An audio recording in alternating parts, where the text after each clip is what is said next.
Je regardais mon père qui portait un uniforme complet d'infirmière. Il levait son poing en direction d'un gars. Comment mon père si parfait a-t-il fini par faire des choses aussi mal? Le truc le plus choquant, c'est que le pire était encore à venir. J'ai crié « Papa !» Il s'est retourné et j'ai été surprise de voir quelque chose à laquelle je ne m'attendais pas. « Salut, je suis Cheryl. » Laissez-moi commencer par le début pour vous donner un petit clin d'œil sur tout le contexte. Ce matin, je me suis réveillée avec un terrible mal d'estomac. J'avais tellement mal. C'était comme si j'avais un tas d'épines coincées dans mon système digestif. C'était tellement douloureux que je n'ai même pas pu me lever ou dire quelque chose. Je me suis retournée et je suis tombée du lit, pile poil sur mon chien, qui dort généralement par terre. Il a commencé à gémir de douleur. Je ne pouvais même pas caresser son ventre pour qu'il se sente mieux. Mon chien a commencé à aboyer. Je savais qu'il n'y avait personne à la maison pour m'aider. J'étais seule. Vous voyez, ma maman a disparu quand j'étais une petite fille. Mon père s'est occupé de moi tout seul. Mon père est un camionneur et il sort généralement de la maison à 5h30 du matin pour aller à son travail. Puisque je ne me réveille que quelques heures plus tard, il ne me réveille même pas. Il me laisse faire ma belle au bois dormant. J'étais accroupie par terre et mon chien m'aboyait dessus. Des fois, je me demande si mon chien n'est pas un peu stupide. Est-ce qu'il ne peut pas voir que j'étais souffrante? Je me sentais engourdie. Ça faisait très mal. Je ne pouvais même pas me lever pour attraper mon téléphone. À ce moment-là, j'avais l'impression de perdre conscience. J'allais fermer les yeux et saluer les anges. Je veux dire, qu'est-ce que vous feriez à ma place dans une situation pareille? À ma grande surprise, alors que j'avais l'impression que mon estomac allait s'arracher de mon corps, mon chien s'est mis debout sur ses pattes arrière et a utilisé son nez pour pousser mon téléphone dessus ma table de chevet. Il l'a poussé en direction de ma main. Waouh, il n'était pas aussi stupide que ça après tout. Je pouvais rassembler assez de force pour appeler le 911. L'opératrice était vraiment d'une grande aide. Elle a envoyé une ambulance et en quelques minutes, les ambulanciers étaient chez moi. Je pouvais les entendre toquer à la porte. Mon chien a couru en bas, aboyant de l'intérieur. Ils ont dû comprendre que c'était une urgence et ils ont décidé de défoncer la porte. Mon chien les a guidés vers ma chambre où ils m'ont trouvé. Au moment où j'ai vu les ambulanciers, je me suis évanouie. Quand je me suis réveillée dans un lit d'hôpital, je n'avais aucune idée de l'heure qu'il était ou de l'endroit où j'étais. « Salut grande dormeuse » a dit une voix. Je ne pouvais pas bien voir. J'étais étourdie et confuse. Où est-ce que je suis? Une douleur aiguë m'a retourné le ventre. Mon visage s'est déformé comme si je venais de manger un citron. J'étais en totale agonie. « Chut! Repose-toi ma chérie » a dit la voix. Je ne pouvais pas voir ce qui se passait, mais je pouvais sentir une aiguille s'enfoncer dans mon bras. Cet inconnu était en train de toucher mon bras où était plantée l'aiguille. Puis, j'ai senti qu'elle m'injectait un fluide dans mon corps à travers l'aiguille. Mes yeux se sont retournés et j'ai perdu conscience. C'était le matin quand je me suis réveillée. Le soleil brillait sur mon visage. Mon esprit était plus clair.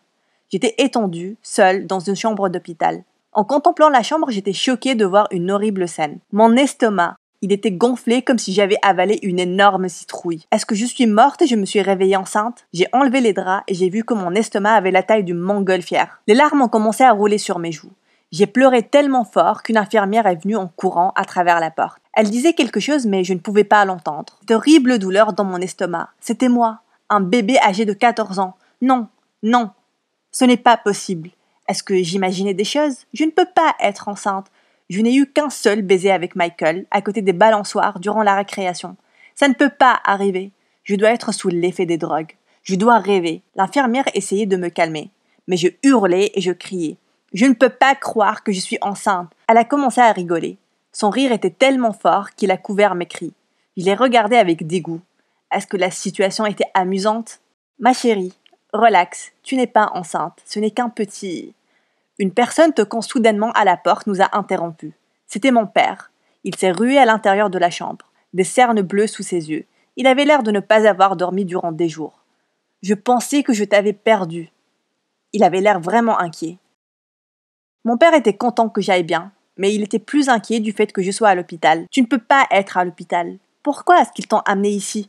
Il se comportait d'une manière très bizarre. Puis, mon père a essayé de me porter. Il voulait me ramener à la maison. Je ne voulais qu'il m'emmène nulle part. Je me sentais vraiment faible. J'avais besoin de me reposer. Il n'a même pas remarqué mon gros ventre. Pourquoi est-ce qu'il se comportait si bizarrement?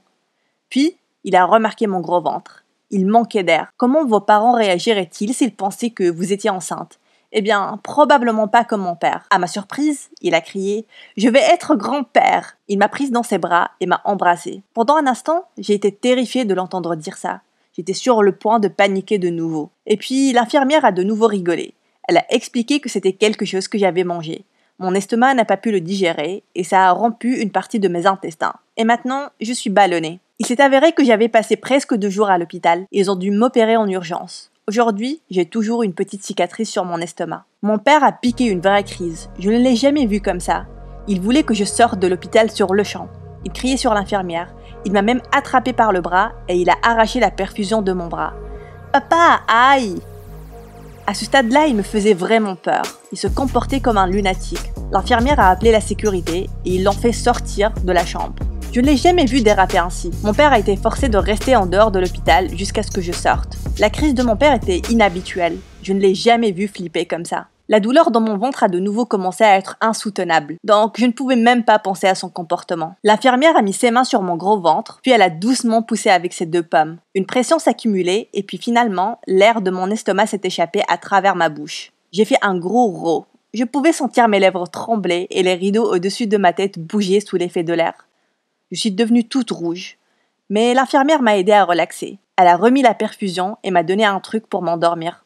Au milieu de la nuit, je me suis réveillée à cause d'une agitation dans ma chambre. J'ai vu mon père et l'infirmière. Ils se bagarraient. Ils avaient l'air de se faire un câlin. Je n'étais pas certaine puisque j'étais somnolente. Mon père avait sa main sur la bouche de l'infirmière. Il avait une lueur étrange dans les yeux. Peut-être que j'ai rêvé. Je me suis rendormie. J'entendais le bruit des roues et mon corps tremblait dans tous les sens. Je me suis réveillée, un peu dans les vapes, mais je pouvais voir que j'avançais dans un long couloir. En baissant le regard, j'ai vu que mon ventre était redevenu normal. Est-ce que c'était une chaise roulante ?